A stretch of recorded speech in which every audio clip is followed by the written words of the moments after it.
wanted to just take a minute to introduce not only a great urban sketcher, really an internationally known urban sketcher, designer, design thinker, landscape architect, but most of all, a friend, Jim Richards. Jim and I go back probably 20 years. We've been kindred spirits in the sense that we've taken a somewhat similar path professionally, and we both value the ability to sketch, sell, design, essentially make a living through visualization and visualizing an idea. So I've been chasing Jim now for probably about a year and a half to introduce him to our group. So, certainly, we're privileged and honored to have him here tonight. If you don't know, he's got a great book out. I'll pimp it just a little bit for you, Jim. If you see, Freehand Drawing and Discovery.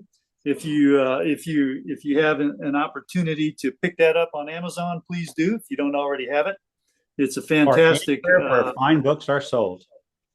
Yes, yeah, that's right. It's fantastic, fantastic book, and Jim, it's a great job. But, I'm again, it's a great way to echo Lisa and Jamie's intros. It's a great way to start the year to have someone of Jim's caliber join us this evening. And I don't want to take a whole lot of additional time, but I do want to personally thank you, Jim, for taking the time to spend with us tonight. I look forward to a fun time. And on behalf of the Urban Sketchers Jacksonville chapter, our admins, and certainly all of our members, and the folks who are outside of that chapter who are joining us tonight, we thank you, and we look forward to the time. So take it away, Jimbo. It's great to have you, man. Chris, you gave my wife chills. She's not used to hearing things like that about me. She wasn't supposed to tell you that. Well, listen, it's absolutely my honor to do this. Chris and I have been trying to find a way to do it for some time, and I'm just really glad that it worked out now. I have noticed as we're coming on, I see some of our USK, Dallas Fort Worth, and some of the people who have been on our workshops before. There's just a lot of great people and a lot of good memories scattered around the audience there, including folks that I've met in Jacksonville the 2 or 3 times that I've been there with Chris. So thank you all for coming, and it means a lot to me. I want to introduce, if I could. What? Oh, me? Yeah, my manager.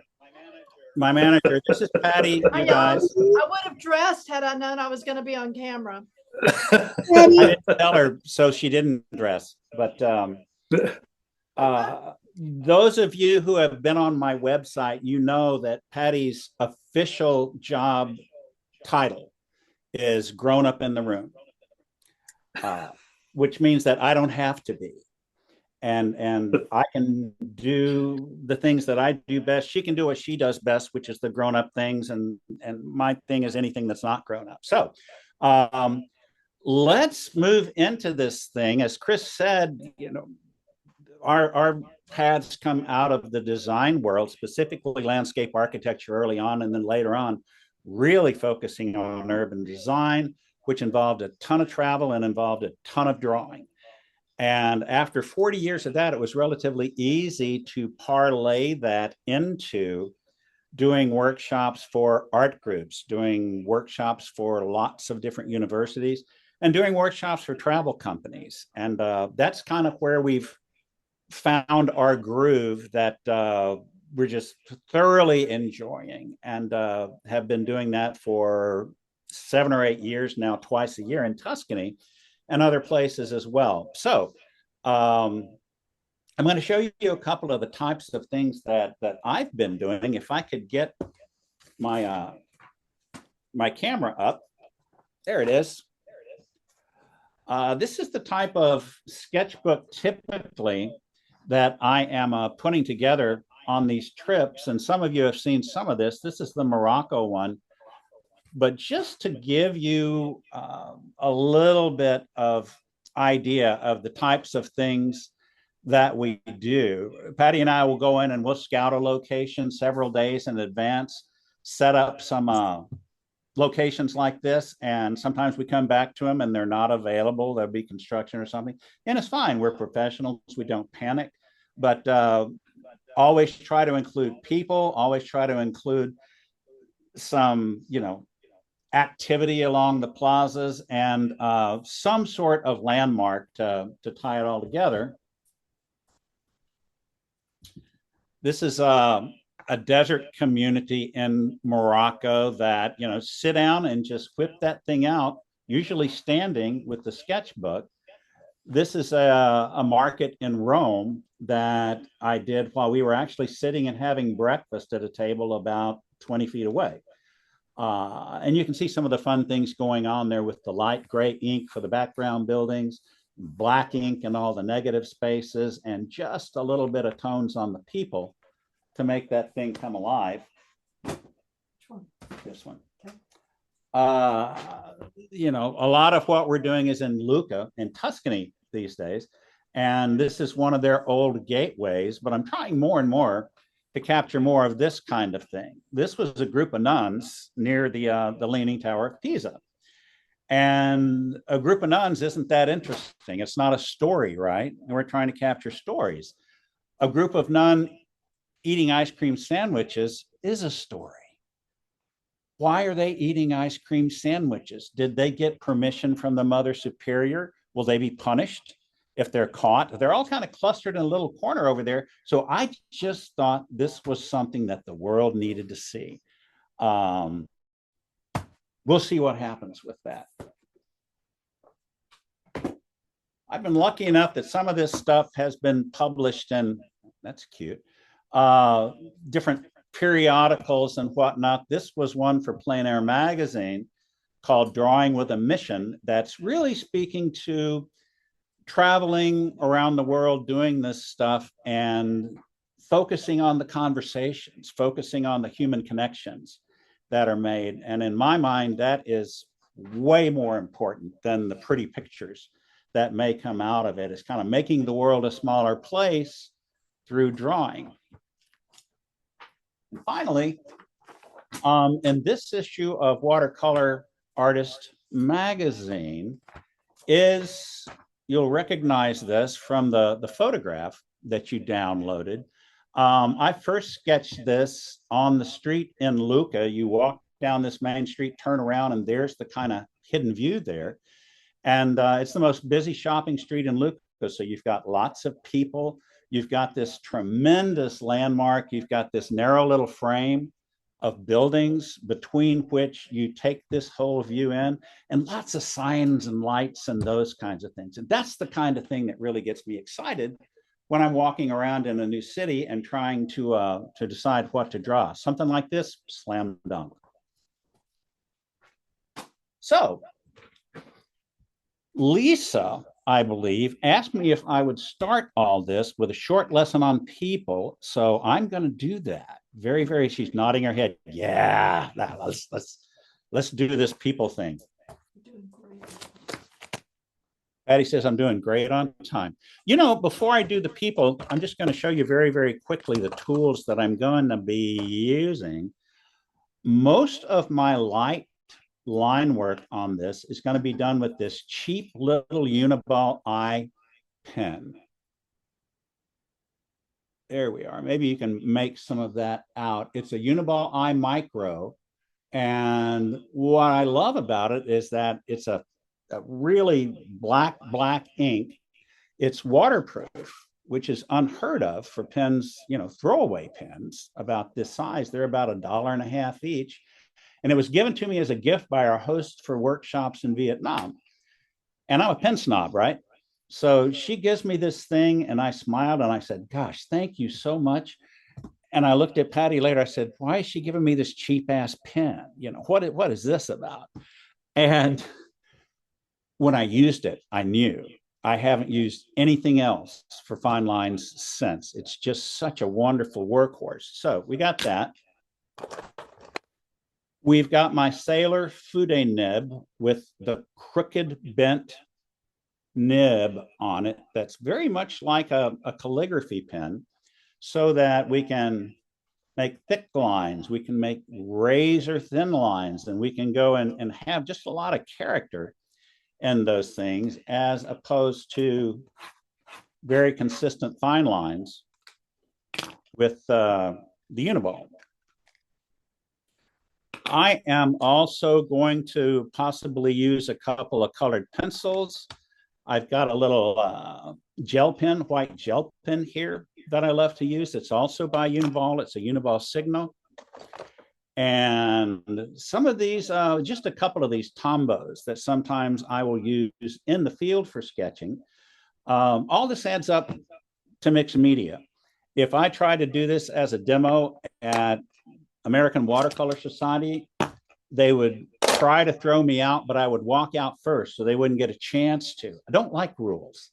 I don't like guidelines. I like principles, and I like to create things that are going to tell a good story, regardless of the medium. So, having said that, let's do a lesson for people.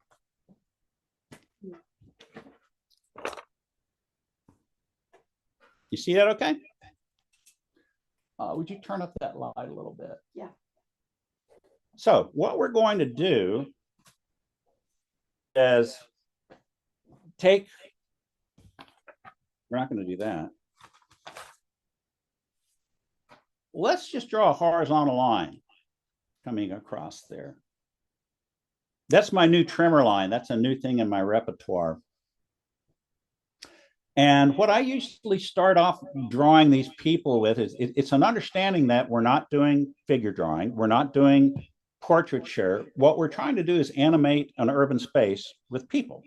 And that's very different. So what I usually do is start off with a little oval. You can't hardly see that. I'll make it just a little bit bigger. And then I'll come down with a kind of a rectangle there. I call that a trunk.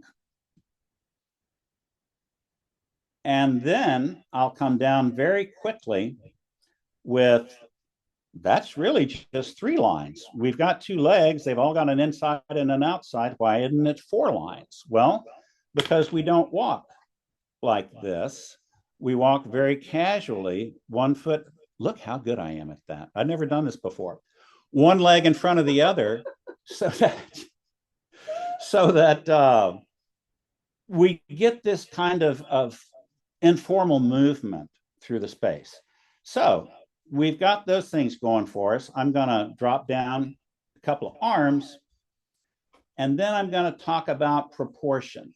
You hear people say, you know, we like to draw heads 8, or rather figures 8 heads tall. So let's call that head X. And to keep all this in proportion, I like to think of neck to waist as 3X. And I like to think of waist to feet as 4X. Do the math. My wife's an engineer. What does that add up to, Patty? I'm sorry, I wasn't listening. Damn, she wasn't listening. It adds up to 8X. If anybody should be listening, she should be listening. You're going to do better? No. I'll try. All right, then. Okay. So we've got our 3X thing, and you hear people talk about the horizon line in perspective sketching, right? We learned it in high school, and they even carried it through college, and they don't tell you when you get into an urban situation, you can almost never see the horizon line, right? So I don't call it that. What I have found is a lot more useful, if I may, is an eye level line. If we can assume that, you know, an average person's eye height is 5 feet above the ground, and you may go, you know, a little taller than that. Some people are going to be shorter than that, but let's just call it that for simplicity's sake. So we've got 5 foot from eye to ground. We know that person is 5 feet tall. That person's exactly the same size with their eye on the line. So how tall are they? Anybody? 5 feet. 5 feet. Thank you, nice lady in the back. I woke up. This person is half that size. Don't answer. How tall is that person? They're all muted. Dang it, they're all muted. Yeah. How tall is that person? 5 feet. 5 feet. It's not 5 feet, ma'am. Yeah, Shit, it is. 5 feet. It's 5 feet. You guys are supposed to say 2.5 feet because it's drawn half as much. But no, we've got a horizon line, eye level line here. We've got this person's head on the line. So they're going to be exactly the same. If I draw a person half that size and another person half that size and a person this size and a person, whoa, here we go, with big ears and hair and a collar and shoulders and pants. That person's 5 feet tall at their eye level also. As long as we keep everybody with their eyes on that line, we have got some cooking going on here. I like to, in these types of situations, go back in and add some separation by adding some darker figures in between. And this is my my fude nib, the sailor pin. And now it's really starting to look like we've got a crowd here. You can go ahead and move on the line. Okay. So there's that. The one other thing that I want to show you very quickly. So keep in mind on this sketch coming up, I'm going to draw an eye level line and we're going to hang everybody's head off that. You'll go out and look around and say, Jim, I tried that and it doesn't work. I was sitting on this wall and I did just what you said. Well, if you were sitting on the wall, it changes everything. If you're sitting,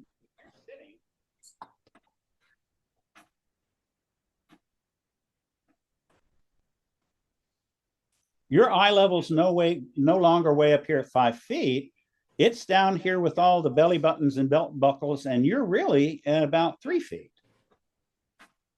And I've drawn this guy sitting in a chair because he's sitting at a table, as so many of the places that I love to draw are sidewalk cafes. So we can put some more people around the table and some more legs on the chairs, some more legs on the people. There's drinks with straws. There's a waiter, but look, the waiter's on a different eye line. That's because these guys and the artist are all sitting. This person is carrying drinks and he's standing. Okay, so if people are walking by, I'm sitting and they're standing, so we're seeing them at their belt level, regardless of how close or far they are away. Is that making sense? Yeah. Thank you. Yay, thank you. Yes. Wonderful. Okay, pretty cool, right? Yeah. And there's our waiter. He's just under that big cafe umbrella. And we've got us a nice little, piazza going on. If there's a lady here that's really close,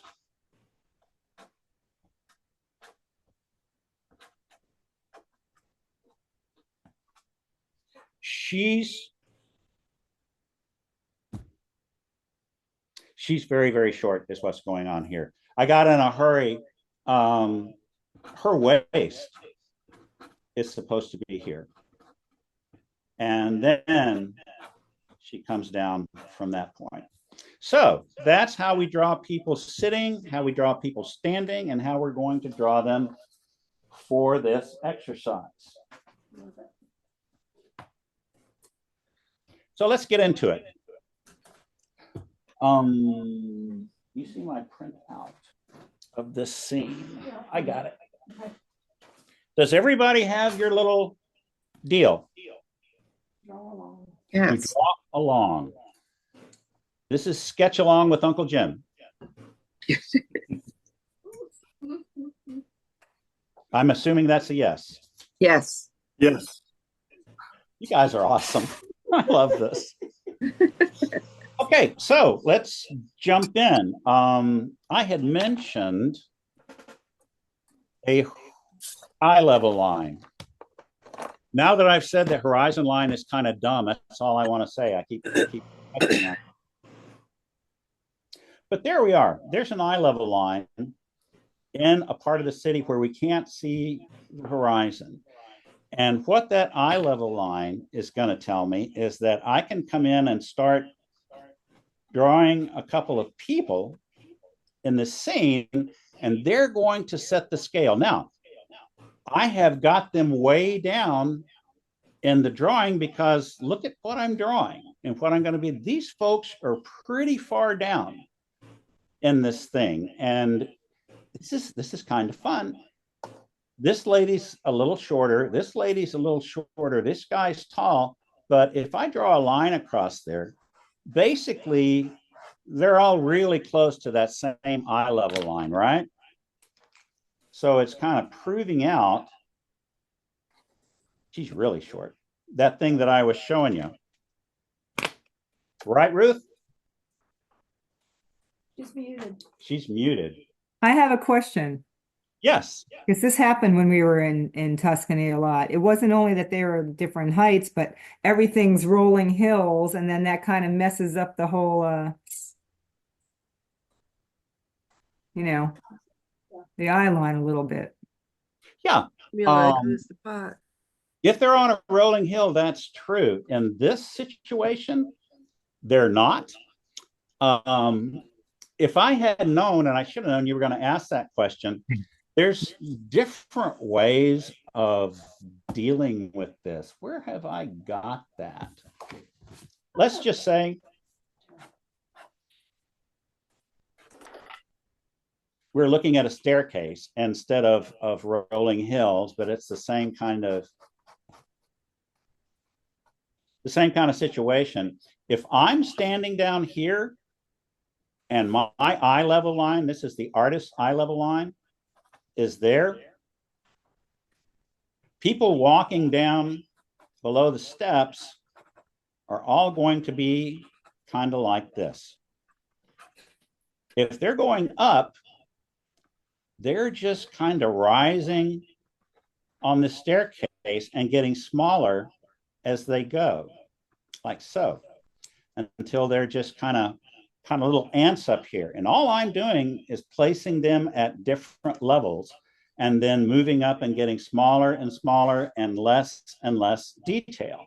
If this was a big curved street or something like that, it would work the same way.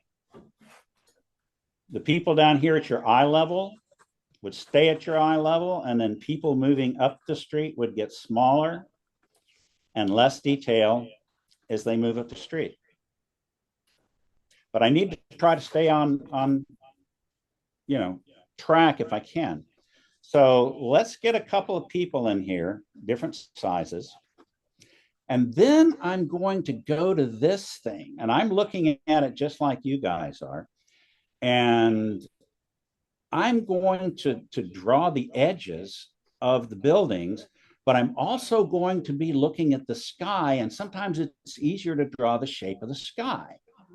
How does that work? Well, look at it. There's a tooth coming down here, and there's a tooth coming down there, and the top of the drawing kind of cuts it off. And we've got the sky interrupted here. That's our tone. But sometimes rather than saying, oh, geez, I've got to draw roof overhangs, and I've got to draw these utilities, and I've got to draw the little roof on this thing and all that, I just draw the sky.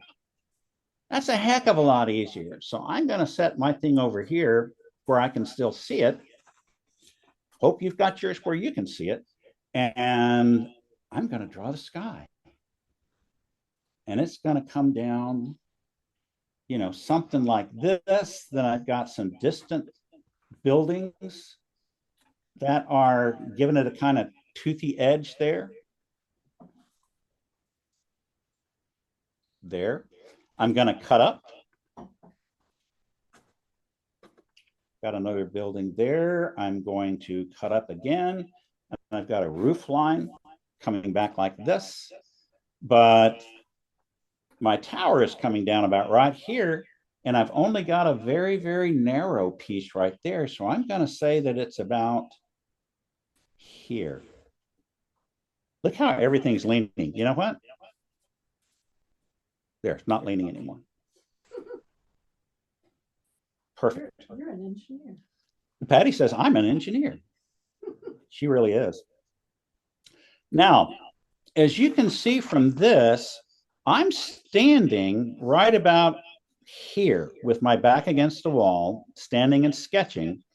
If I'm standing here looking that way, my vanishing point is going to be about right there next to this guy's head. What's a vanishing point?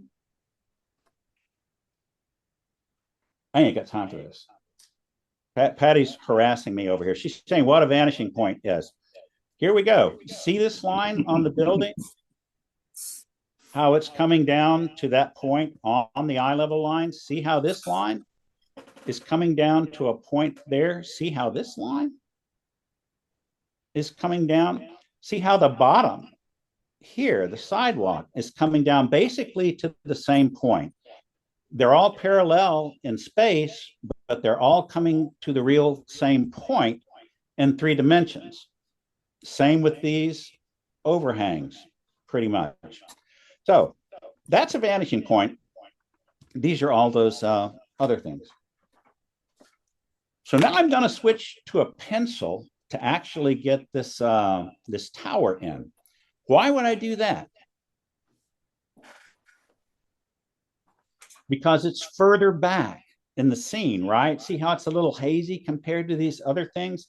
And I can help simulate that illusion of depth if I go to a little lighter line here. So that's what I'm going to do, is I'm going to carry my tower lines up like so. There's my tower. There's going to be the roof of my tower. If the vanishing point is coming back to here, this line on the roof is going to come back to that. This line on the roof on this side is going to come back to that. So we've got this nice little hat sitting on top of the thing. I'm just going to go ahead and pencil in some more of these details. We've got yeah, that looks about right.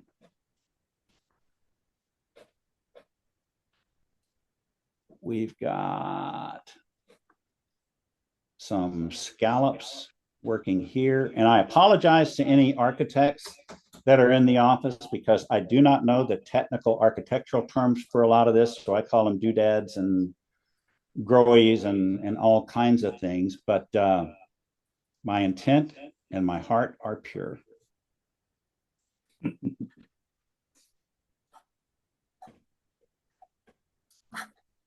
Mr. Flag? Yes, sir.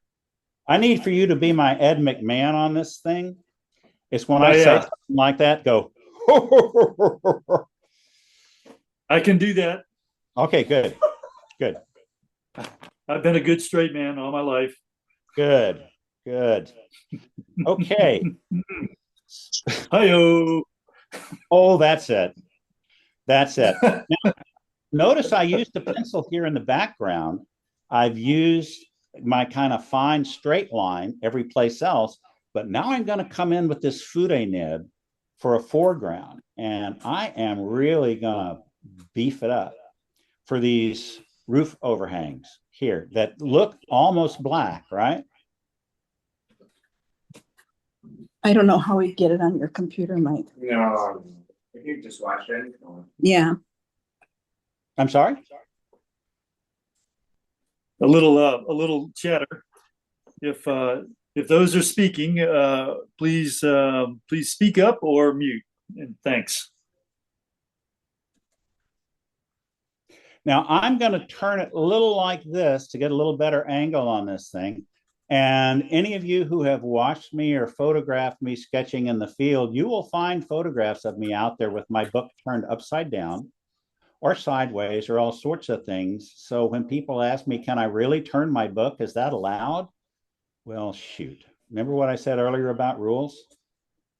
Not here. No rules.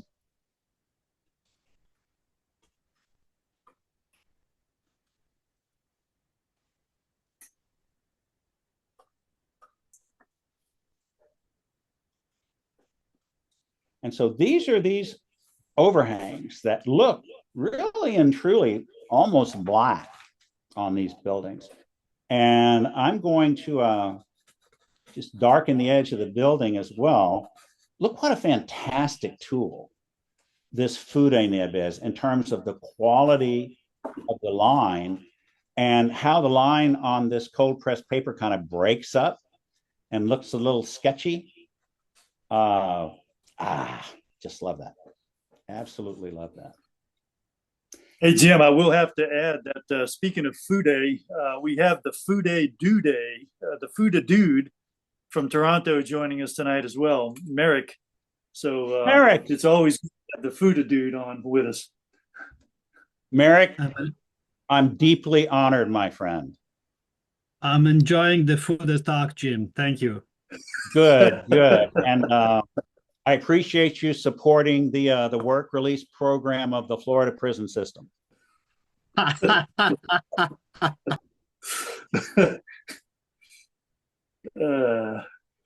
bet I wasn't supposed to say that, was I? It's How do you know where he is? Part of the show, folks. All part of the show. Here's this thing coming down. We're going to bring it down a little further. That's actually got to come out like this. And we'll bring down, I think I've got a, would you bring me? No, I've got some paper towels. This thing just eats up, this paper eats up the ink and a fountain pen. Just sucks it dry.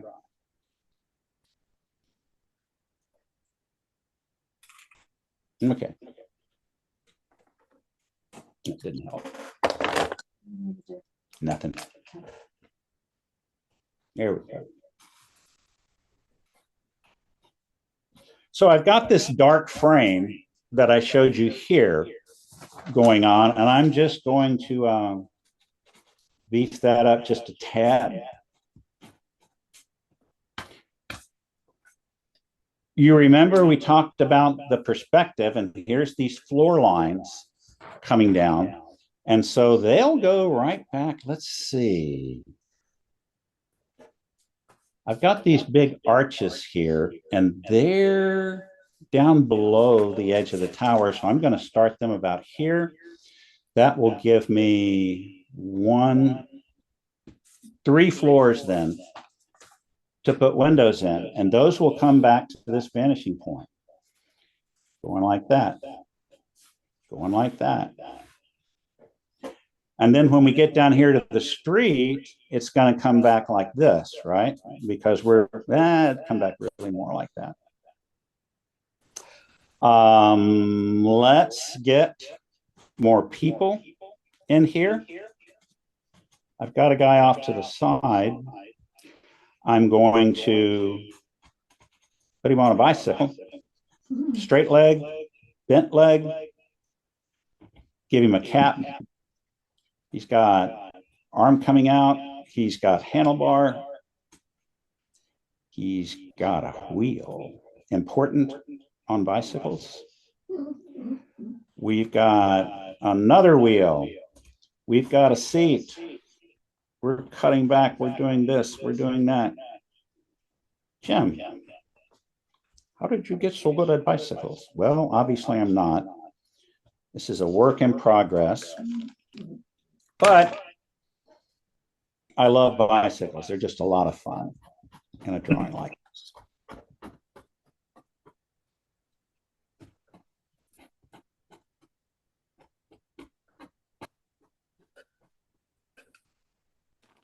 Cool. Okay, let's put some windows over here.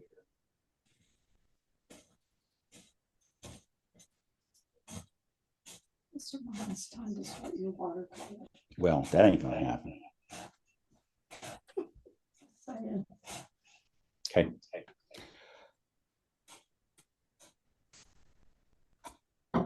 Should the watercolor faster. Yeah. Hey, Jim, when did you bring the Fuda nib into your arsenal?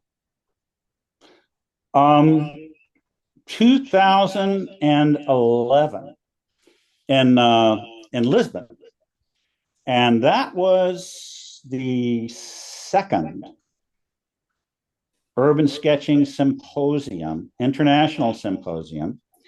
And what was interesting about that is it was the first one that a lot of our Asian contingent came from Singapore, Tia Boon Sem and Paul Wang and Alan Wong from Hong Kong. Lots of those kinds of folks. And what I had noticed with great envy in their drawings was just a spectacular line quality that they were getting. And man, I give anything to figure out how to do that. Well, Tia came from Singapore and she brought a lot of these Fude nib pens as gifts. Nice. They cost about $10 there. It was Chinese pens. And she just handed them out, you know, as a gift. So this was like a once in a lifetime opportunity kind of thing. And we just ate it up. And they gave us some quick lessons, which frankly didn't help that much. Because as one of my teaching assistants said, you can have the right pen, but you didn't start doing calligraphy at the age of 3, like Asian kids do. My teaching assistant was from Shanghai. And she said, yeah, I want you to use this pen and have fun with it, but you'll never be any good at it. Thanks, right? Where are you, Chris? I'm right here. Hi-yo. Thank you. That's a true story. That's a true story. So I'm going in, I put in some horizontal lines for the shutters, and now I'm putting in some black lines to get the actual window openings in there. This building's going to come down and do something like this, and I'm going to put a door right below that. Let's see, I'm going to put a couple more people over here.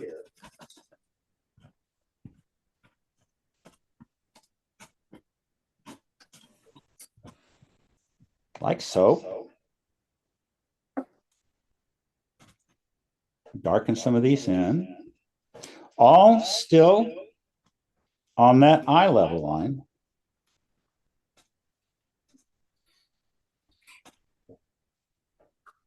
And give her some legs. Okay. Let's draw in. I'm using the Fude nib again. Look at the variation in those lines.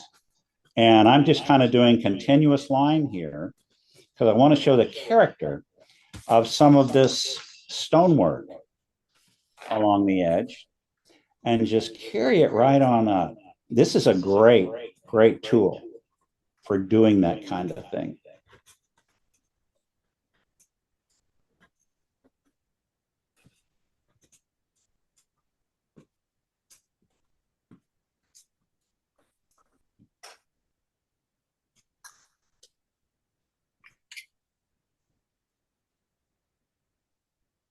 This is where Patty would look and give me encouragement by saying, meh, I've seen worse. Thanks, Chris. Yeah. He has witnessed that, so that was a sincere laugh. That wasn't an Egg McMahon laugh. I agree with Patty. Chris, sincere? I don't know. Oh, big time. No. I don't know about that. Okay. we're going to carry that roof line down like that. We've got another roof line here coming down like that. That's these things that I'm dropping in. And where am I now? What else do we need? When you can, it's time to go on the watercolor. Not panicked yet, but it's. Does that count all that time in the beginning? Doesn't matter, it ends at 9. No, it doesn't. Chris said I could go as long as You're good on. You're good at time. You know, we got some West Coasters in here, but it's just supper time now. You just take your time. Chris, try. Yes, sir. Try living 45 years of this. All right. All I can say is you're a lucky man. I am. Oh, thanks, Chris. I am. How are you?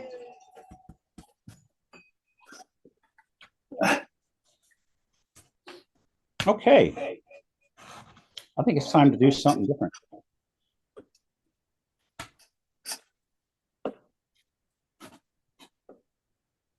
Should be pulling those down from the eye level, the vanishing point there, but that's where that is. Okay. So I'm going to get into some watercolor now. Where is my, there it is, my fancy little palette. This is one of these little art toolkit jobs that I've got a big heavy brass one that's painted that Craig Young did. That's expensive and it, you know, takes a year waiting list to get it. This is just great. I love this little thing because it's not expensive. It's not much bigger than a credit card, and sure does the job. Can I ask you, is your ink already dry enough to paint on top of it? Yeah, and that's one of the things that I love about this is the Diatramentis ink, and it does dry really quickly. Would you wet me a paper towel and bring it so I can wipe off my hand? So short answer is yes, it is dry enough. Okay. A little bit of shadow there, put a little bit of shadow there, put a little bit of shadow there. Wet and yours dry. Okay. Hey, Jim, obviously dependent on time, do you try to finish your sketch on site? You know, with your quick stops, things like that? I always try to finish the line sketch on site. And if I've got some time, don't feel rushed, I can go ahead and do all of it on site. But so many of the situations we find ourselves in, you don't have that time. You know, I've done some where, you know, here we are at this place you've wanted to sketch or photograph all week long, and we finally gotten here. You've got 10 minutes. And you've got to do it or not do anything at all. Obviously, I've taken longer with that here, but you know, at the end of the day, it's got to be a pretty fast thing. And if I walk away from this sketch right now, except for some darks on this tower, it's done. It's just a black and white sketch, but you can, you know, you can read it. You can tell what's going on. But I want to go ahead and put some watercolor on it. All you people are paying a lot of money for this. So I want to make sure. What about that tower in the background? Did you put any ink on that yet? Nope, not going to put any ink on it. Okay. Because it's background stuff. Okay. And I want it just to fade away. You'll notice I didn't put any pencil down before I put the ink. And that's to capture more spontaneity, more mistakes, maybe, if you will, so that the thing tends to just to come alive in ways that it can't if you're just overly careful with it. And that's a really important point. So thank you for cueing me on that. Now, this is Naples yellow. I like to put a coat. Some people like, yellow ochre or something like that, to put on these yellow undercoats. I like Naples yellow because most of what I draw is architecture, and a whole lot of what I draw is architecture from Tuscany and Provence, Rome and Spain, and these types of places that are this kind of sun-washed limestone. And it's kind of this color. And if you put that down as a base, a few things. You can build more colors on top of it to simulate all sorts of natural stone. It tends to give a lightness and a brightness to the whole thing because, watercolor is a semi-transparent medium, right? And you can see one layer through another. And so having this yellow there, and I learned this in landscape architecture, can give you a kind of a light and a brightness shining through this thing that it wouldn't otherwise have. Okay, let's do a little sky next. What I'm going to use for sky here is a combination of Daniel Smith Cobalt Teal Blue,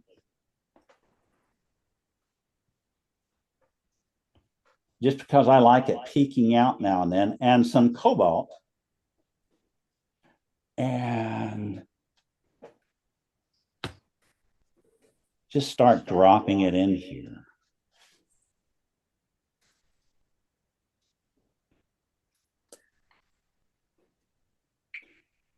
And oh, Jim, this is still wet.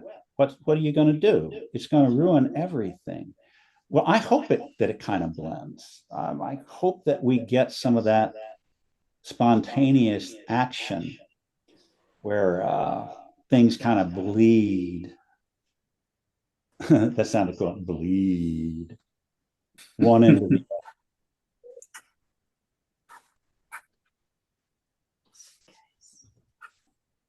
And kind of make transitions for that. So see how it's bleeding in and out right there? I think that's a good thing. So we're going to allow that to happen.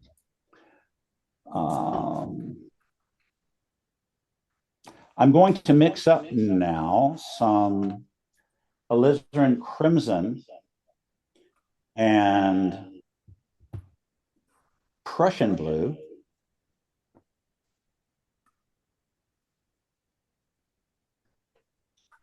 Some of this yellow is still wet. So I'm going to drop in be a little playful with that. While it's still kind of wet, and this will. Yes, I do. Thank you. And just bleed in some different colors here.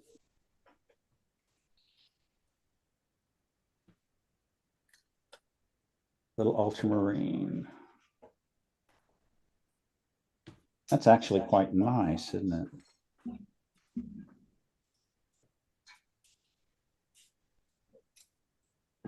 Okay. Jim, I've seen a number of your posts, obviously, on your sketching techniques and that sort of thing. And when I first was seeing some of the earlier ones you were posting, it looked as if you were on a time lapse, but it was real time.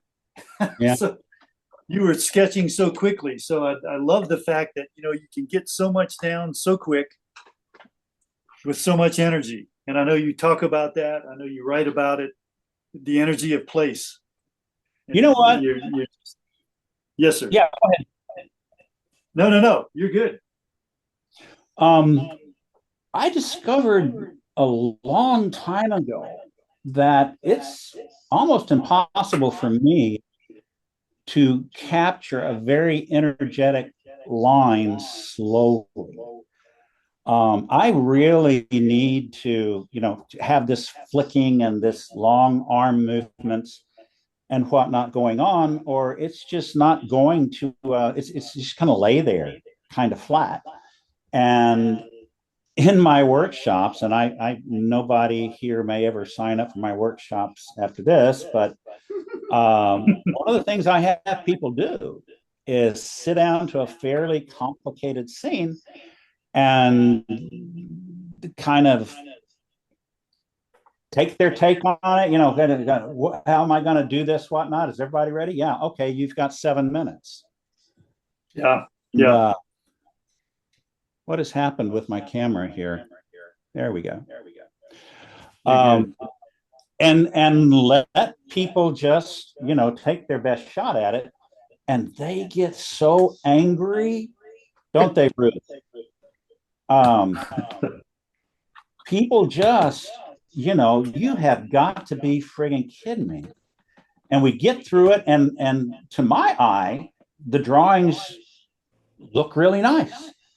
And we'll lay them down and we'll look at them, and then I'll say, okay, now let's take the same scene that you did in 7 minutes and let's just try it in 15 minutes, which after 7 minutes sounds like a lifetime, and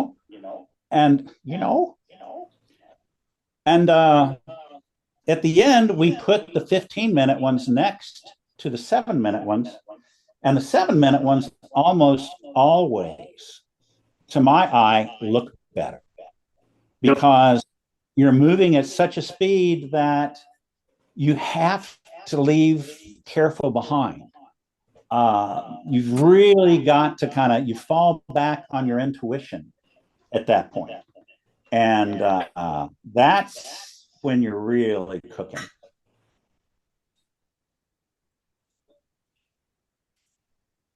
And it takes that level of exercise for people to realize that. Yeah. Because when you do a comparison, you can spend an hour and a half on a sketch and the one you spent 15 minutes on looks so much better. Yeah.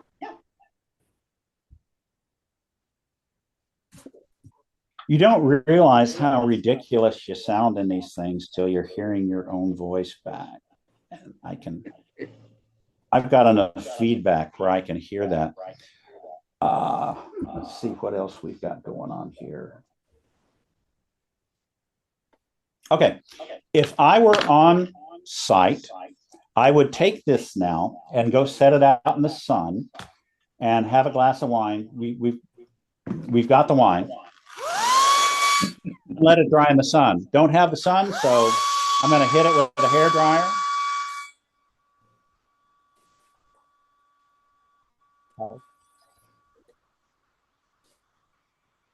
And have the wine. Anyway, cheers. Love it.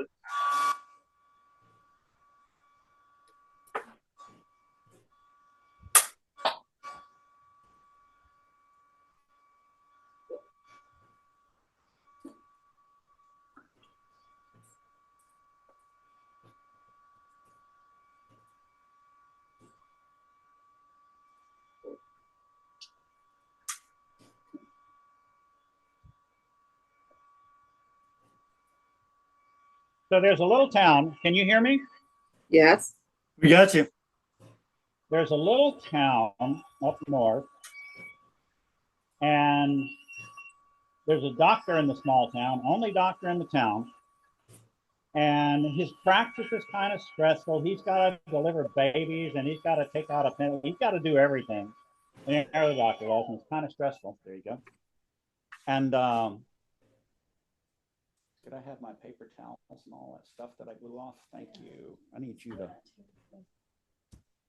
plug in here. And so every day he walks down to the bar at the bottom of the street and has an almond daiquiri. And the bartender, Dick, he knows that the doc is coming.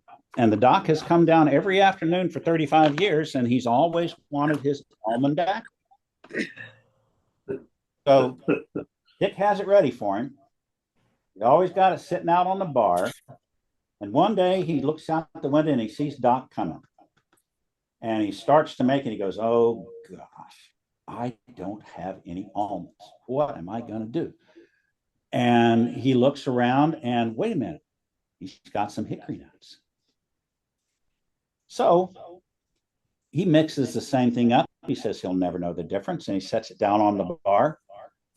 And Doc walks in. He picks up the daiquiri. He takes a bit. And he says, is this an almond daiquiri, Dick? He says, no, it's a hickory daiquiri, Doc. Hi-yo, hi-yo. Good job, Chris. Right on cue. Hi-yo.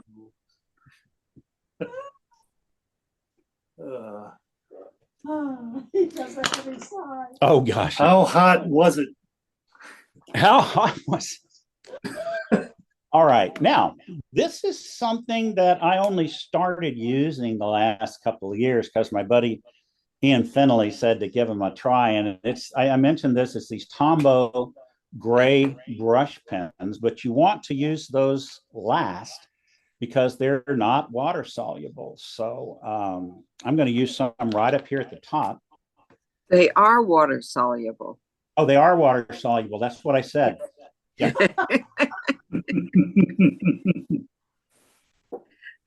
Use them when you're through with the water. Yes, I am verbally dyslexic tonight, obviously. So You're doing just fine.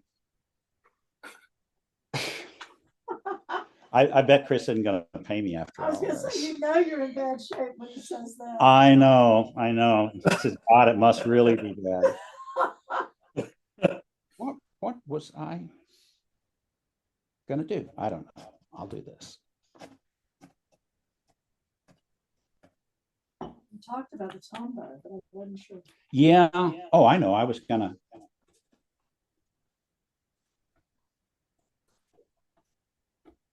Go ahead and put in some numbers on this clock. And What time is it? what time is it? It's 8:40. You're all good. No, I'm looking at what time to put on this. Oh. Sometimes if I'm drawing a piazza and there's two clock towers within view, I'll draw one and I'll put the time that's on that clock, and I'll draw the next one and then put the time that's on that clock a little later in the drawing. And it's almost like, you're showing the passage of time by how you're doing that. And it just tickles me to death to do that. It's the little things.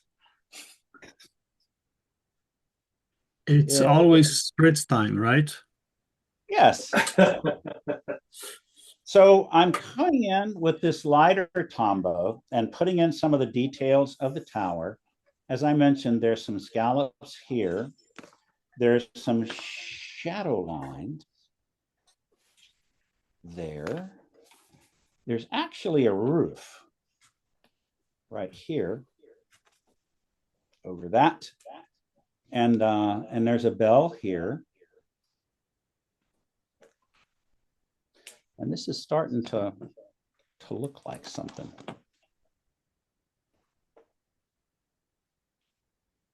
Before I get much further, I'm going to put some more alizarin crimson and Prussian blue.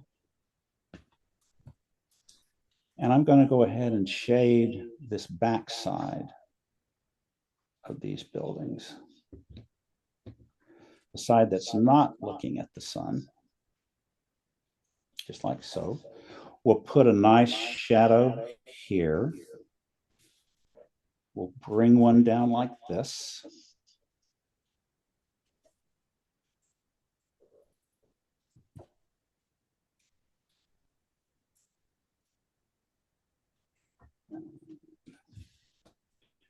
We'll even put some shadow lines coming across the tower. That's too dark though.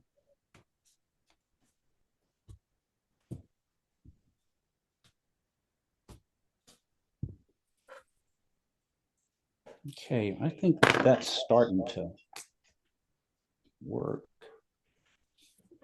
We'll put a shadow under that roof. Put a little bit more shadow there. And get my fine. Let's do this with a pencil. Let's go ahead and add some masonry details. And then the brick itself. And I like to do this brick texture sometimes just as quick lines. And this is another place that that doing this very, very quickly and not trying to be real neat with it, not caring if it goes over those lines or not, I think adds a whole lot of character to the drawing there. It looks like masonry, but it's not too much. I'm going to put a little of the shade color back here, pull it around some of these figures, and start to work a little bit on this foreground, because that's going to make a huge difference. There's a space between this building and that building, so I'm gonna put a little shadow where this building is, but then I'm gonna jump across to here and leave a shaft of light and just put some of this shadow in the foreground.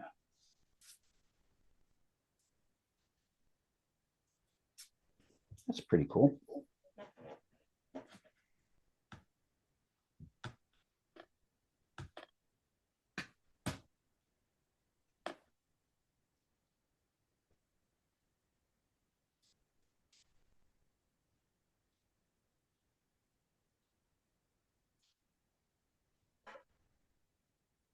Very good. Okay, what are we still missing here? Let's put a few more figures in here. Coming down a little further, you got the same eye level line, so we know that it's all working from a proportion and a height standpoint. We'll put a little vest on that guy. And on this one too, Italians love vests. You know, I get real self-conscious about how I look in Italy, because all of these Italian guys, especially in a city like Lucca, or, you know, especially Florence or someplace like that, all the guys look like GQ models. And I'm just so intimidated, and because I'm so pudgy and pasty and white. And when I got my ancestry information back from 23andMe, it was such a disappointment, because there was zero Italian, nada, zip, nothing. And I just thought that I was cool enough to have some of that, but it was all English and Irish and very white and red whiskers. So what are you going to do? It just is what it is. I think I need to beef up that roof a little bit. But I'm looking at this on the camera and seeing it in my on my computer screen there, and it really does look like this is set back a lot further than some of these other things. I think I need to go a little bit darker on this frame. What do you guys think? I think so. And Chris says you're fine on time. Go for it.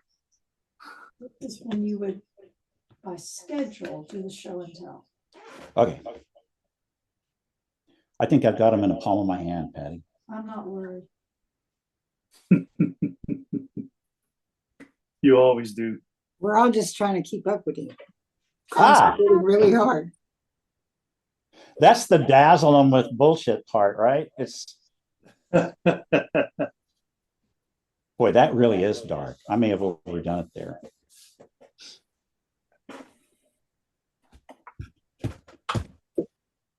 The paper towel is your friend. Let it come to your rescue.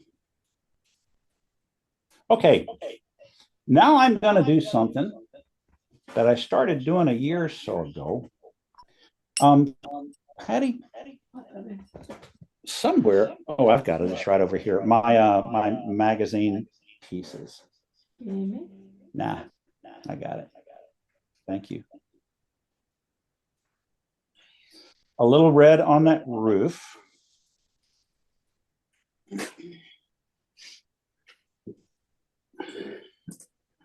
Okay. I started recently really wanting to funk these things up. And I put together little cutouts sometimes to add a collage element to this. Basically dropping these in as sign on the streetscape. Patty, do you see what happened to my glue stick? It's over to your left. There it is. Thank you. And I think to really pull this off, if you could hand me that hair dryer, I'm going to have to dry just a little bit.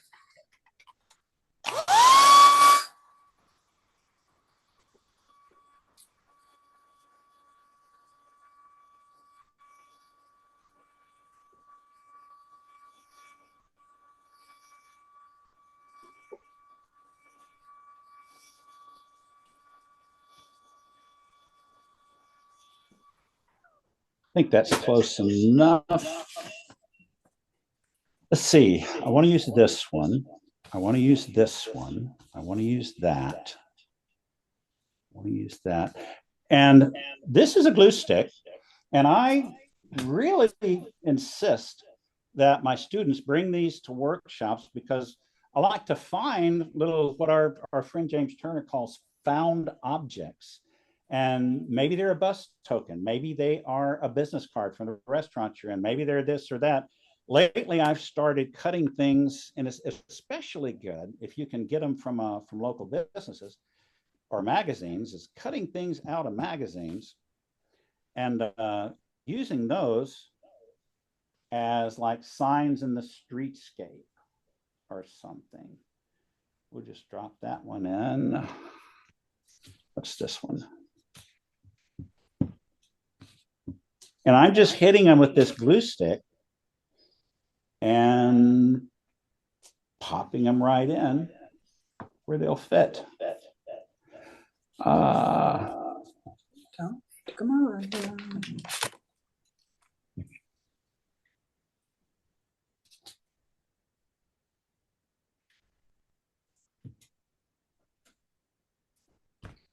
That's pretty good.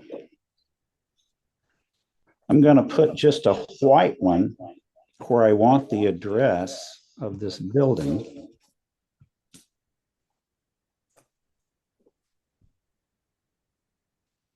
It's dry.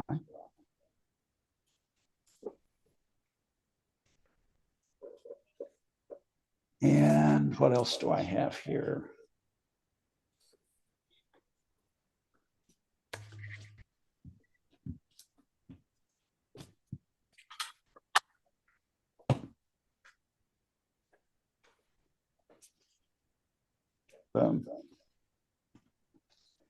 That's enough commerce for this street, I think. I'm going to get an orange pencil and put some color on some of these faces. And I don't see any bare legs. I'll put some there. Hands. starting to come alive.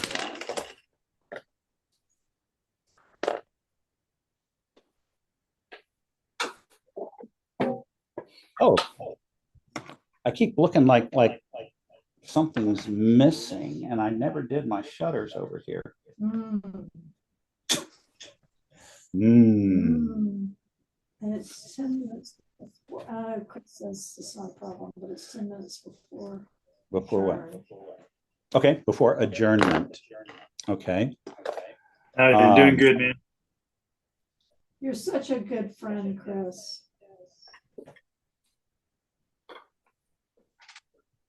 This is that Uniball Signo gel pen.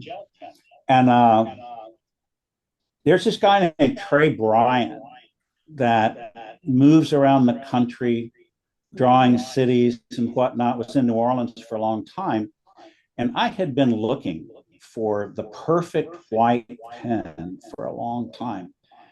And we were drawing together in New Orleans, and I pulled this thing out, and he says, how you like that thing? And I said, well, it's kind of the choice du jour, you know. He says, there's not another one worth having.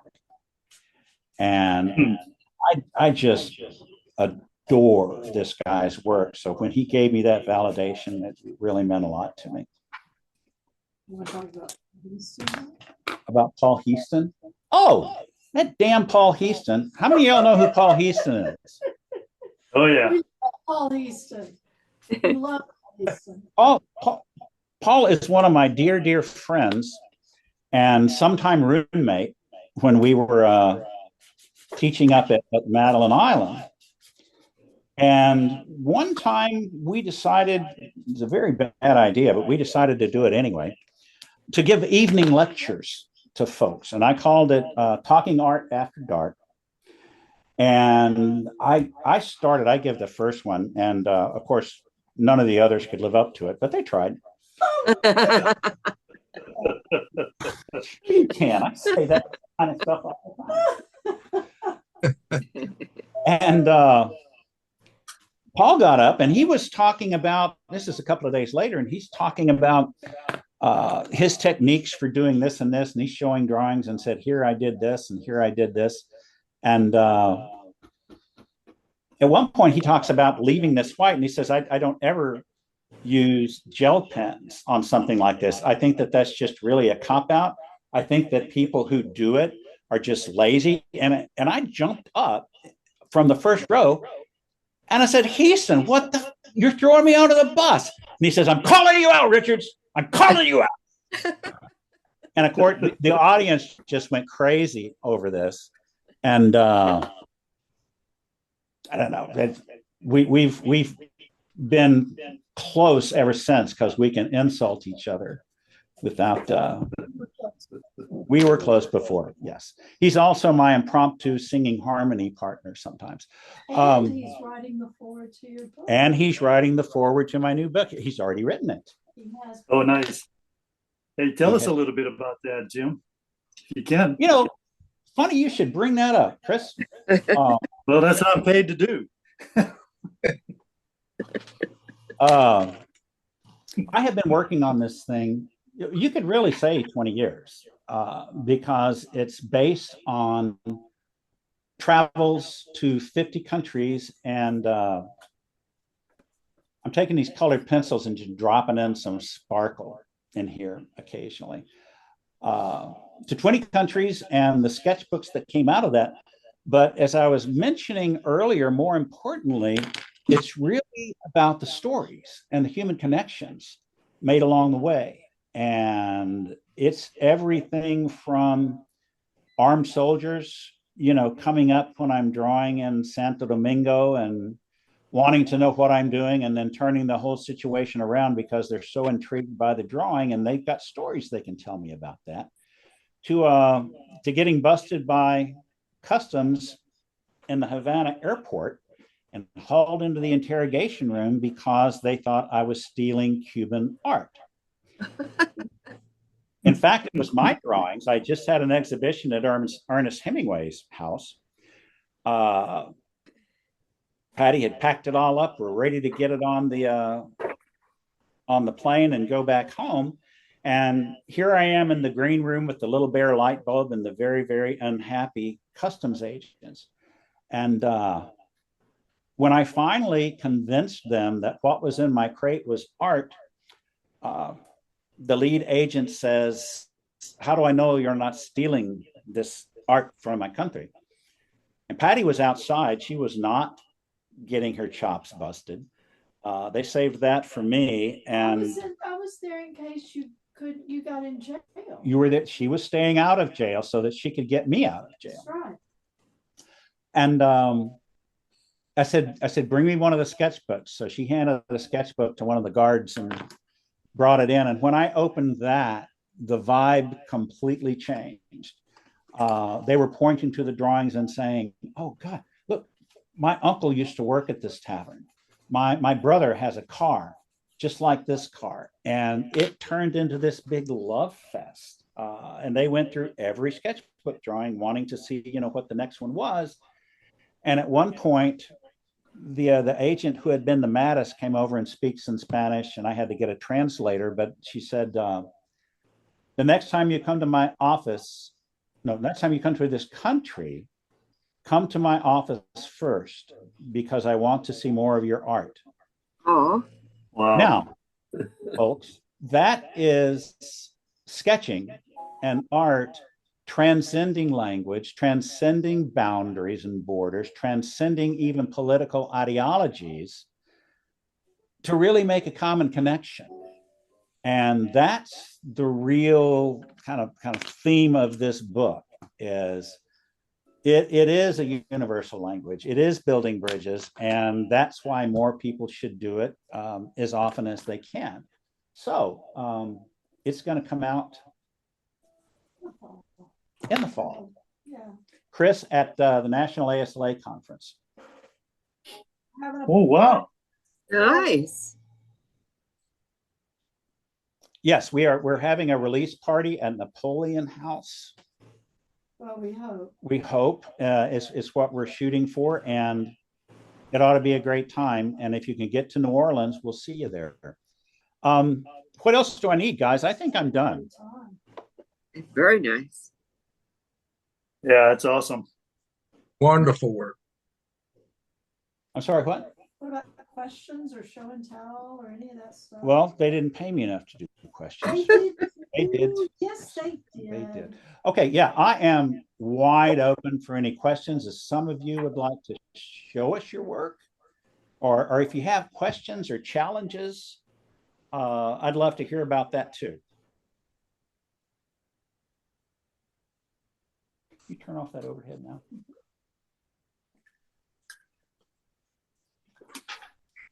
Got a quiet crowd tonight. Yeah. Hope they haven't left. So what I like to do, Jim, is call on people, Hi there. Hi. Whoa. Isn't that You know beautiful? what I love? Who is it? Somebody was asking about how to do people going up the street. You nailed it. What is your name? Teresa Cook. Teresa? Yes. I'm really glad you're here. And I love the colors that you put together. Show me one more time. That green on the awesome. shutters and then these near windows really sets it off. Way to go. Thank you. Very nice. Nice, Teresa. Well, Show some more people.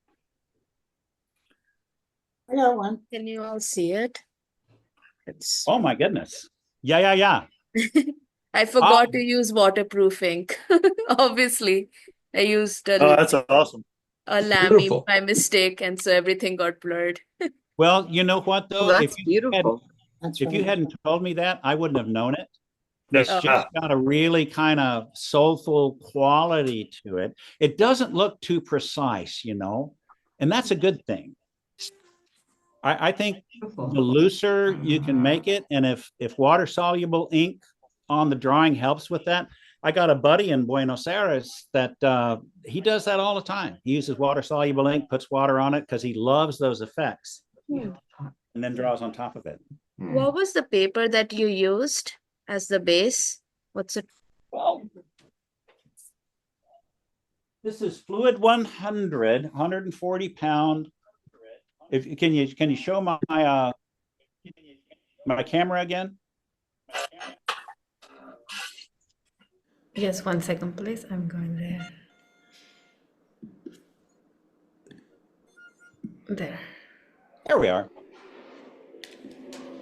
Watercolor paper, 100% cotton. This is cold press. It's not real rough for cold press, and that's why I like it on some of these ink drawings. And yeah, nice stuff. Thank you. You're welcome.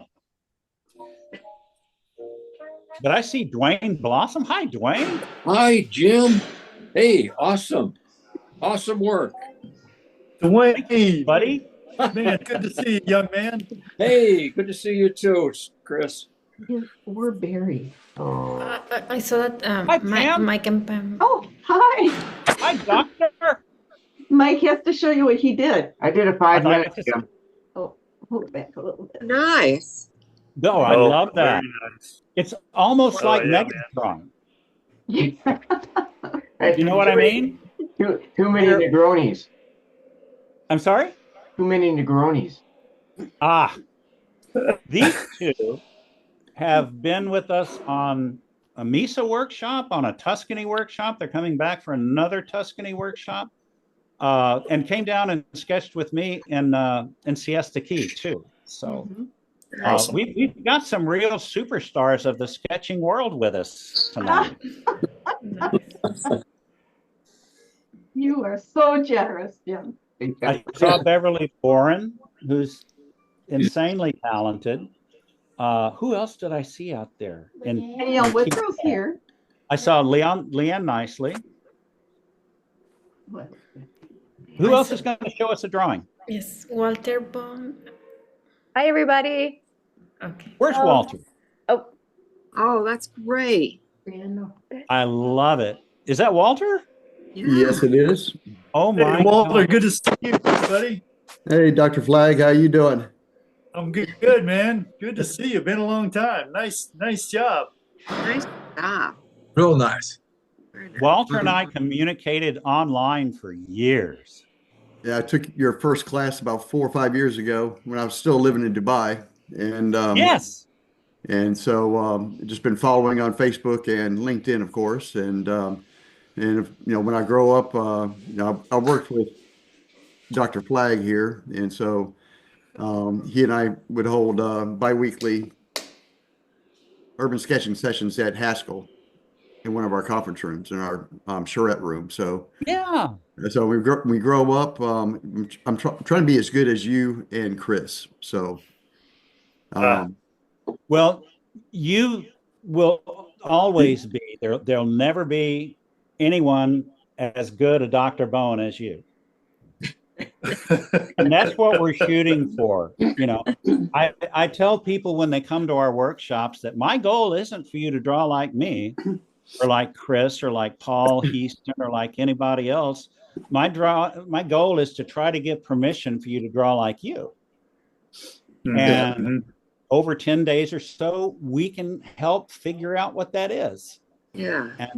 And leave you with some things that won't supplant your own style, but maybe enhance your own style, give you some things that you can take away, that over time, those things build up and you can't keep your own style down. It's like comes up like weeds through the concrete. Yes, that's well, really, I guess over the years as a landscape architect as well, graduating back in the 80s when we were still doing everything by hand. Right. And before CAD, or shortly before CAD came out, got away from hand sketching and maintained my lettering and real quick sections, elevations and stuff. But I guess when the urban sketching movement really kind of reared its head a few years back, really, I felt like a little kid at Christmas morning. Really exciting and really got my juices flowing. And of course, working with Chris Flagg at Haskell previously, just further enhanced that. And of course, seeing your work online as well, while in Dubai before moving back to the States. I would sit and try to copy yours and other people's work, but maintaining my own personal style. So as a landscape architect, which is very similar to your work, Chris's, and many others. So, and I am still trying to pick up little tips and tricks here and there to further enhance. Still working on scale and points of view, vanishing points, et cetera, as you, which is great that you brought up in the beginning, where you really don't see them, but need to be aware and, pencil them in as well. I'll start out doing some light pencil work just to get everything kind of set up, and then I'd bring the ink on and jump on each of the sketches. So just want to thank everybody here for having this, and it's great to see some familiar faces as well. Walter, we have to get you out with the Urban Sketchers. Yes, I need to get back out again. I haven't been out. I had some health issues, and all is really good now. Good. And so I did move down. I live about 5 minutes from the beach in New Smyrna Beach, and Oh, so that's nice. I need to get up there. But Mr. Flagg and Jim, we do have a guest house out back, so a 2-story guest house. So if y'all ever in the New Smyrna area, swing on by. Yeah, we'll have to do a sketch crawl down there, Walter, sometime. You mentioned Haskell. I'm looking around. We've got somebody from Oklahoma City from the Haskell office, Chris Bunel. Hey, Chris, if I can call on you, you want to turn on your camera and show us what you did? Ha! I don't mean to put you on the spot, man, but I love doing it. Yeah, no problem. Hi, everybody. Hi, Chris. My daughter. Chris. She's been drawing. What's your daughter's name? It's my daughter, Brianna. Hi, Brianna. Yeah. Hi. And she's been drawing with us as well. Nice. Dude, Awesome. love it. Very nice. Very good. And then I'm going to show her. It's not done. It's not done. Okay. Oh, that's Oh, yeah. I love it. Yeah. very good. Look at her arches. Look at those arches, man. She nailed it. Okay, I've got a question for both of you. Sure. Do you normally put people in your drawings? I do. Yes. Yeah. Okay. But I've been trying to get more sketchy, and I actually sat with Merrick, and he showed us some people. I sat with him one evening, and I'm just playing around with people, and just getting more sketchy. I was more literal before, but yeah, now I'm trying to get more just the silhouette or just the idea of it, and then the scale that as they drop back into the distance. Right. You should show your people. Hey, Chris, I will say, I will say, when you hang around with Merrick, you'll be introduced to all kind of sketchy people. So nice job. So this came out of that Merrick exercise, and so I was just messing with people and colors.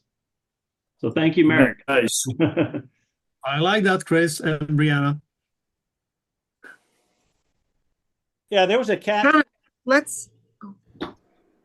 was a cat named Richard Oliver when I was in school that had some exercises like that were really instrumental to my approach at doing that. And probably still find those books, but they've been out of print for 30 or 40 years. Hey, Anna, go ahead and spotlight yourself. You worked pretty hard to get here tonight. Okay. I just wanted to take a group picture, but let me spot. I love it. Hold it up a little Beautiful. higher. Yeah. Wow. Great colors. Really like that. That nice, is Hannah. kind of impressionistic. Yeah. That's beautiful. Always impressionist. It's wonderful. But the edges are kind of in and out. I love that, Al. Yeah.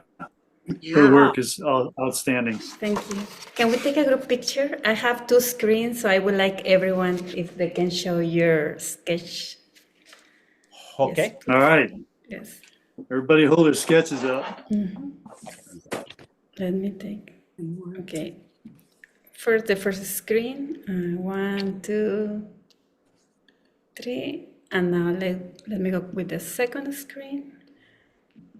Okay. 1, 2, 3. Thank you. And someone else Guys, wants. I want to show mine because Go ahead. I have something to show Good.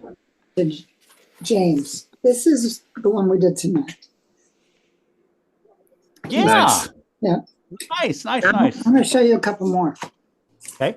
You might recognize these sketches. Holy moly. Oh, yes. I took your Skillshare classes, and these are drawings I did from the classes that I took. Look in at Skillshare. that. Patty, come look at this one. This is just. They were so cool. I had a really good time. Oh my gosh, that's amazing. Great classes. Yeah. Fantastic. I love Oh, it. thank Awesome Beautiful. classes. We had a really good time with that. Oh, well, you need Very to nice. come have a pina colada with us at that one. Yes. Can you do that? I think, Chris, you guys ought to load up a bus and come down. We're ready. I think that would be fantastic. So Jim, do you have an urban sketcher group down there in Siesta Key, or is there one in Tampa? I'm not sure what group is down that way.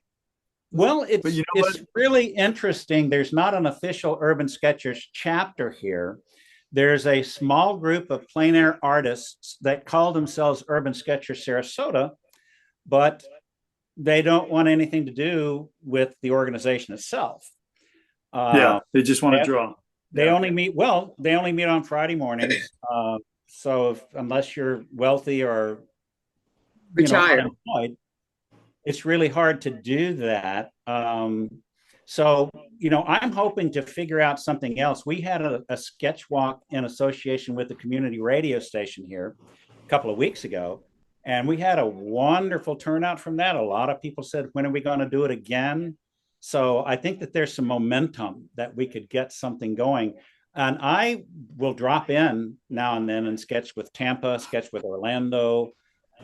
We sketched with Miami once or twice. And when the president of Urban Sketchers Vietnam came and visited, we took him down to Miami and they treated him like a real celebrity. Oh, man. That's We're going to right. have to consolidate chapters. Yeah, we'll consolidate chapters and have one giant statewide sketch crawl. Texas did that, Chris. Yeah. This past year. That'd be And fun. I think for your 5-year anniversary coming up, that is an appropriate time to do something like that. You just invite the other chapters and you come up and kind of throw a party. You get a couple of people to speak. You have a sketch walk set out and have a party at night. Nice. Got to put it on the agenda. I was going to say, it's not nice. It's an assignment. It's Until you have to organize it. Yeah, I love it. That's true. Takes a village. It takes a village. Yes, it does. Lisa, you good with time, or do we need to wrap up? Whatever you guys want to do. I mean, there's probably a few more people that could show some of their work. What did you do, Chris? Oh, I did a sloppy mess. Let's see your sloppy mess. I got, As let's see, usual. I just- Oh, yeah. Oh, sweet. So sloppy. Sweet. Just terrible. Just That's just awful. That's Chris. sort of fun. That's yes, yay. I need to tell a quick story while you got me spotlighted. In 2013, Jim was my sponsor for my fellowship in the landscape architecture, which I was highly appreciative of, and it was a fairly active year for me. I had a ruptured appendix, and I was in the hospital for 8 or 9 days. And in the middle of my hospital stay, I got my book by Jim delivered to me. And I'm telling you, it sped up my recovery. So it's very memorable that this first book came at a time that I really needed a little pick-me-up. So Jim, that book means that it holds a special place in I'd say my appendix, but in my Yeah, heart. right. So I can't wait to see where I am when your next book comes out. I'm hoping I'm not in the same place. So hurry up with that book, will you? Yeah, be careful. I never heard that story before. That's beautiful. Thanks very much for that. My favorite photograph. Sometimes people send me photos with my book. And my favorite is this wonderful artist in Europe, Isabel Seidel, that was a wonderful urban sketcher and now is an abstract painter and does quite well. But back in 2013, when that book was released, she sent me a picture. She was about to give birth in the hospital, and she had these IVs and things just get, and she's lying in bed with this huge thing reading my book. That's awesome. That's nice. Oh, that's awesome. You delivered. Oh my gosh. It had to be Mary. That's so funny. Sorry. Hey, Merrick, did you draw along? Why don't you show what you did, man? Yeah, sure, I did. I pulled out some shady paper. So, but here it is. Oh, Just Ooh. one of those. And of course, you can guess that a food pen was in use as well. Okay, so all those thick lines are coming from the same food pen. Hey, Merrick. Beautiful. Put it back up if you don't mind, and pull it a little further back. And yeah, there, because that way we can see the people and whatnot. Now that's beautiful. The little book that was held up a little earlier with the people exercises. This is really taking that and putting some movement and personality. And man, that just looks awesome. Yes. Well done. That's great. Sure. Thank you, Jim. Coming from you, it's it's something I will cherish in one part of my body and not the appendix, okay? In my heart. I appreciate that. And when I get parole, let's get together. Sounds good. Hey, Patrick, what do you got, man? Can you hold yours up? Patrick Mahoney is one of our resident artists too, Jim. An awesome artist. Oh, man. Nice. Oh, wonderful. I didn't have the photo, so I had to go by what Jim was showing. Nice job. I think that's great. It's kind of hard to look at the photo, I would think, and follow along as somebody's drawing at the same time. So I think you did just fine. Yeah. All right, thanks. Lisa, how about you? I didn't today. I'm too shaky. I had too much going on, Sorry. Okay, no problem at all. Anybody else? We got quite a crowd here. It's all Merrick's sketchy people. It's Jim's sketchy people. Holy smokes, man. Hi, Ruth. There. Ruth, very nice. Oh, beautiful. Yeah. Very good. Very nice. I really like that stone on the left edge. And I really like the depth that you achieved with those people too. There's lots of different ways of creating depth in a sketch, perspective and less detail, those types of things. And you used a bunch of them there. Awesome. When are you coming to see us in Tuscany again? I'm going to Tuscany next week or 2 weeks from now, I think. Very good. You gonna be there? We're going to be there in May and October. I will be there in May. May? No, I'll be in Umbria in May. Nice. I'm right behind you, sailing behind you, a few weeks behind. Very good. Well, Ruth came on this Tuscany workshop that's 10 days. And it's interesting. When I was recruited to do that, I asked him to send me a proposal to see what it looked like. And it was 10 days. And I got back in touch and I said, well, this is really very, very professionally done. I'm very impressed. It'll never work. Yeah. And she says, oh, why? And I said, well, you've only got me teaching every other day. And I actually said this. I said, these people are coming from all over the world. They're spending a lot of money. And what they want is all me all the time. And Carolina says, no, they don't. And Patty said, no, they don't. And she said, my wife, and Carolina says, listen to your wife. She is very smart. So he said, okay, smart lady, we'll do it your way, but you'll come crawling back, you know. And people loved it. And I have never opened my mouth since about what I think is a good idea around her, because she and Patty know. Awesome. Hey, Alberto, while I see you pause here, hold up what you did, man. Hey, can Alberto's you see another it? one of our resident Oh, Haskellites. nice. That's nice. Nice. Yeah, beautiful. Very nice. Very nice. Very nice. Thank I you. like your people as well. Yeah. Very, very sketchy, very, Very fast good. on. Love it. Love it. Thank you. So now every time I hear the word sketchy people, I think of Merrick. I don't know. I'm sorry. Thank you.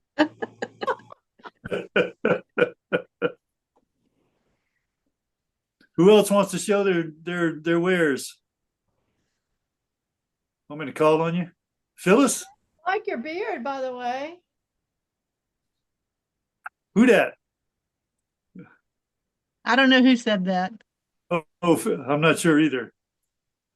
I didn't Nice, get a Phyllis. chance to put color in it, trying to watch what you were doing and keep up. And I kept trying to want to make things exact the way it was. Like I'm trying to learn not to be a detail person.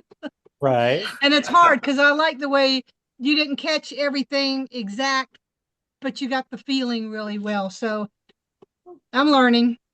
Well, thank you. I love your drawing. I really do. And that's, you Yes. remember one of the things that I said was that if you get a good black and white drawing down, it can stand on its own. And maybe you add watercolor to it at the hotel that night, or maybe you do it a year later or wherever. Yeah. And I think that all that's really valid. I think if you can capture the essence of the thing, and you can do that with a line drawing, you really can. These days I usually take a lot of liberties with the color anyway. I'm turning up the volume on it, or I'm changing some colors and adjusting light, or I'm just doing it kind of abstractly. And I like the freedom to be able to do that. And again, I don't let the rules hamper me. And I don't even know that that's a rule, but do it the way you want to do it. Well, I'm actually glad now that I didn't put color on it, because it gave me an opportunity to see all the different colors and ways everyone else did. And literally on everyone's painting or sketch, I've picked up something that I really like. And I thought, oh, I would like to do that. So I'm now glad that I didn't. So now when I do go back and add color, I can go back and pick from everybody's, oh, this one had this color here and this and that. It's perfect. Fantastic. Yeah. That's wonderful. Nice. Did I see Danielle out there in Hello. TV? Yeah, I didn't do anything because I had cataract surgery, so I have one great eye and one fuzzy eye. So, oh no, I'm so sorry. I see you though. You do yeah, no, it's great. When I get them both done, it's going to be like Superman, so, but right now, so tomorrow I'll work on it. But yeah, it's interesting. So it's like you can't balance, because one eye is fabulous. The other eye is like, I can't even focus. So it's okay. I love seeing you again. I love you both. Danielle, you're going to love going that. in April to, yeah, good. I'm going in April to Edinburgh, and they meet 3 times a week, every week. So I'm going to meet with them. Then I'm going down to London, meet with them at the London Urban Sketchers. So I'm going to have a good time. I hope both eyes will be done by then. Yeah. I want to take a little sec to talk about Danielle and introduce her. This is Danielle Withrow.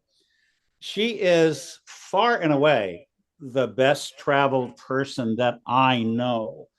And I've burned up a lot of passport books, and this lady is without peer in terms of where she's gone. And she draws all the time on these things. If you invite Danielle to come stay, she will wear you out. I love it. He will Thank you, run Jim. you into the ground. Oh, Patty says in the best way. And it's true.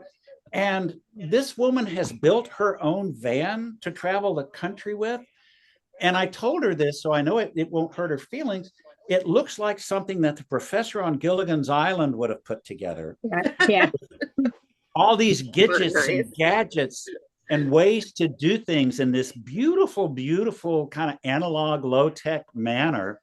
And she is really one of my heroes. So I'm really honored that you're here, Danielle. Awesome. And Jim, Mike, Awesome. and I No, second that's that whole thing. Everything you said about her. You're my hero. Yeah. Thank you. That's fantastic. I just got back from Africa. This is I don't think you can see that. Probably can't. There's my elephant from Africa. So Beautiful. Nice. the real stars in Africa are the animals, but they are hard to sketch because they definitely don't stand still. They don't pose. No, they do not, except the leopard posed, the most regal of all, and he probably stood there for a good 5 minutes. So we actually got a good drawing of the leopard. Yeah, it was great. Awesome. Wow. Okay. Thank you for what you said. Hey, Jim, I see a hand up. Dan Killebrew. Dan, good to see you, buddy. Your hand's been up. What do you got? Yeah. Oh, hey. No, I didn't draw anything tonight. I just wanted to say hi to Jim and Patty because, yeah, hi. Because we were in Fort Worth together when the whole thing in Texas started, and I just wanted to watch tonight so I could see you guys again. And I'll be drawing this picture a little bit later on. So anyway, and Chris, good to see you as well. So. Hey, same here, Dan. Really, thanks for joining, man. Jim attracts a lot of great people, so we're appreciative of having him on as well. And thanks. it means a lot to us that you're here, man. We really appreciate it. Thanks so much. Very happy to. I live in Missouri now, so I'm not part of the USK DFW group anymore, as I wish I were. But I do live in Missouri, and we're trying to get an Urban Sketchers group started up here with a few, I should say, architecture students and a various group of artists in town. It's a smaller community, so it's harder to find birds of a feather up here. I get it, but as Patty says, you will find them, and it's also hard to set up a regular calendar with a group that small. But what we found in Texas was the minute we did that, Dan, when people knew when it was coming and they could count on it, we got much more participation. Oh yeah. So they're having 45 and 50 people show up every month down there now. So it's phenomenal. Yeah. Well, this Jacksonville bunch is one of the most active around. Oh, I'll bet. I see a lot of things posted, so enjoy that. Well, we got some great admins, that's for sure. Some great folks to put it all together. So, well, I'll go back on mute. Good to see you all. Hey, Bye, thank buddy. you, Dan. Good to see you, man. All right, what else, guys? I know it's getting late on the East Coast. The West Coast, you guys is probably getting ready to have supper time. But yeah, awesome. Any Lisa, Jamie, Anna, anything you like to add? We can let Jim go. Jim, thank you so much for doing this. I so enjoyed it, and I'm sure all of our group enjoyed it. And whenever you're up toward Jacksonville, please come and sketch with us, please. Oh, I would love that. I've got a real soft spot for Jacksonville based on spending time up there with Chris a few times. And this new Smyrna Beach thing doesn't sound bad either. I think, that's an opportunity. St. Augustine would be a great opportunity, but I would love to do some stuff with you guys. We sketch from St. Augustine to Fernandina Beach. So that we have all that whole area. And we actually have a lady who schedules us all for St. Augustine, and we have a group that schedules us up for Fernandina Beach. So yeah, we're all over the place. It's crazy. Good. Well, let's just plan on doing it and then find a time. All right. Sounds good. I'm going to hold you to that, Jimbo. Oh, yeah. Yeah. Thank you so Hey, much. hey, Lisa, a couple quick things before I let Sure. Jim sign off. Okay. Just I want to especially thank you and Anna for getting this together tonight. I know both of you have a lot going on the personal side of your lives, and to get this together tonight, we can't thank you enough. And to have Jim host and to really kick off the year 25, it's there's no better way. So from my perspective, thank you all. Jim, the heart of our organization is right there. It's Anna and Lisa. And Jamie and I and Scott Merrill just kind of hang around and, you know, pick up the scraps. But they're the heart of our group, and that's what makes it so successful. So I'm extremely appreciative of everything they do. And Anna's just relocated to Atlanta, and we're trying to hold on to her as much as we can. But I know she's got some new goals to achieve up there. But we're all here for you, Anna, at any time. Yes, But Jim, from my perspective, from my heart and my appendix, I thank you for joining us tonight. Dude, we got a lot more to do. So, you know, all of you all who have joined all over, it's so great to see you.